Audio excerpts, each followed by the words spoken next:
Hey guys, Cam here from Pocket-lint, and DJI has a huge reputation in the world of drones and gimbals. In other words, it's the king of stabilized footage, whether that happens to be in the sky or in your hand. But in almost every case so far, that means a physical gimbal of some sort, normally 3-axis, sometimes 2.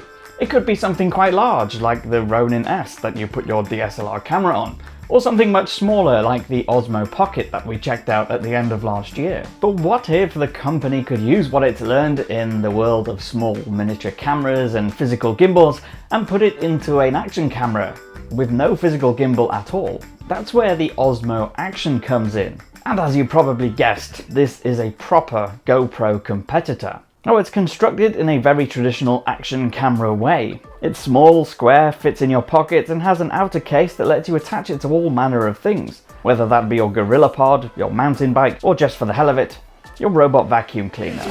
Let's go.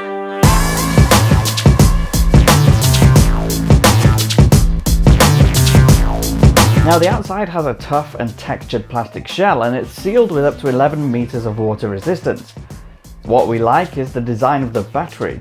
Rather than have a flimsy flap that lifts up, the battery is physically attached to a portion of the bottom edge, and that locks into place using 2 internal clasps. It keeps it firmly in place, but more importantly, means as much space as possible is taken up by the actual battery. There's no gap between the frame and the battery cell. The only other cover is the small one that keeps water away from the micro SD and Type-C ports. And as you'd expect from an action camera prone to impact, you can remove the lens cover quite easily, but it's pretty sturdy and surrounded by a metal ring with a series of recesses to make it easy to grip. Apart from that, on the outside there are 3 buttons. On the top head you'll find the power button and the record or shutter button. On the left there's a quick switch key, and this is genuinely useful. As its name suggests, you can quickly switch between different shooting modes. And there are 2 screens. Unlike GoPro, the front one is actually a viewfinder as well. So you can actually see the frame when you're trying to shoot footage of yourself, and you can quickly switch between the 2 screens by double tapping with 2 fingers on the back screen. And this touchscreen is your window to the intuitive user interface. Swipe left to right to launch your gallery, or swipe down to get to the general settings. Swipe up to adjust the resolution and frame rate of capture, and then swipe right to left to adjust the white balance and exposure. So to the all-important bit, video.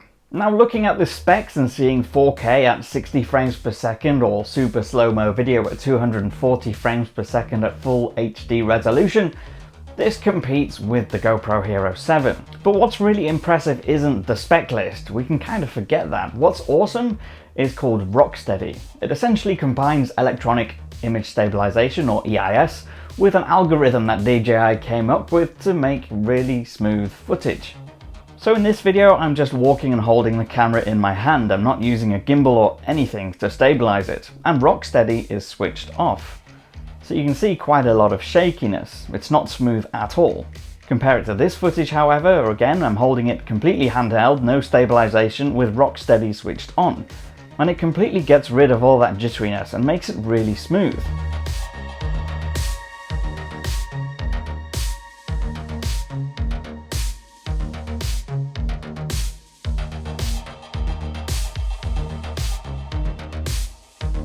Now, this is more than just smoothing out the shakes and the bumps of handheld shooting. It also completely smooths out deliberate movements as well. So if you pan from left to right across a scene, you get a really nice smooth, slow panning. Or if you go up and down, it'll be smooth and stable, almost as if you're actually using a gimbal. Now, in good light, the footage looks sharp and colourful too, which is great. But it's not always just about that sharp, smooth footage. It can also shoot 8 times slow-mo.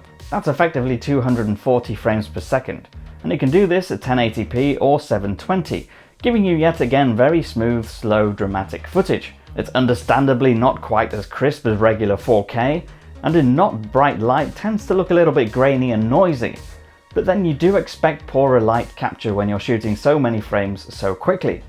As for stills, it shoots 12 megapixels, and as long as your subject or your scene is quite far away, you'll get pretty good images. Again, in low light it gets a little bit noisy and grainy. It's not the best camera I've ever used for shooting photos, but then it's not really designed for that. And the fact that it doesn't really have any kind of autofocus means you can't shoot anything too close up either. It just won't focus. Of course, there's also time-lapse. Now to control it all, obviously you can use the buttons or the touchscreen on the camera, but there's also an app that you can download on Android or iPhone. You connect to the camera easily over Wi-Fi and you can either control it to record or capture, take photos, or you can use it to import and edit footage that's already on the camera and mix it up with footage that's already on your phone. So in all my testing so far, everything has been pretty solid and reliable. The connection between the phone and the camera has been strong. The battery life also seems to be a little bit better than the GoPro. It doesn't seem to drain as fast, and DJI claims you can record up to 63 minutes of constant 4K 60 footage.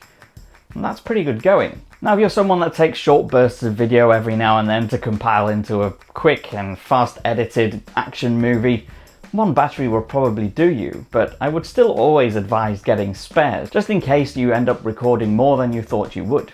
Overall, from having used it, it is a genuine GoPro competitor. You don't really lose much in terms of features, and if you're already in the DJI ecosystem, it's just going to be something that slots into that, and you don't have to have then a GoPro and a DJI. And the fact that it costs about £50 less than a Hero 7 Black, and you don't really lose much in terms of features and maybe even gain something in terms of battery life, it's a very good buy.